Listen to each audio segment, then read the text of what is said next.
Nos agriculteurs peuvent compter sur le Rassemblement national pour les défendre à Paris et ici, à Bruxelles, pour les défendre dans leurs légitimes revendications.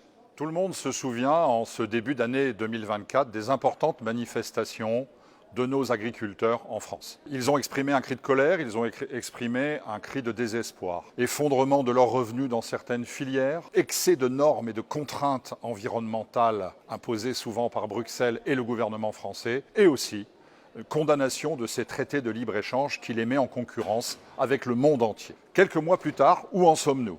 Où en sont les promesses qui ont été faites par le gouvernement français, tout au moins l'absence du gouvernement français, et les promesses faites par la Commission de Bruxelles et le Parlement européen? Eh bien, nous en sommes, en ce mois de septembre 2024, au même point. Aucun problème n'est résolu. Aucune réponse a été apportée à la légitime colère et aux légitimes revendications de nos amis agriculteurs. Bien au contraire, les signes sont inquiétants.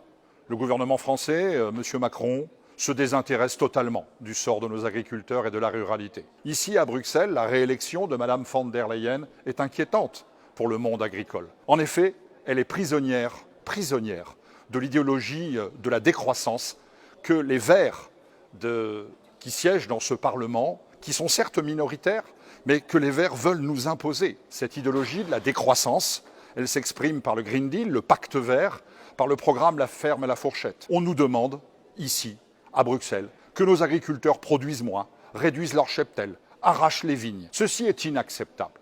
Le feu couve sur la braise.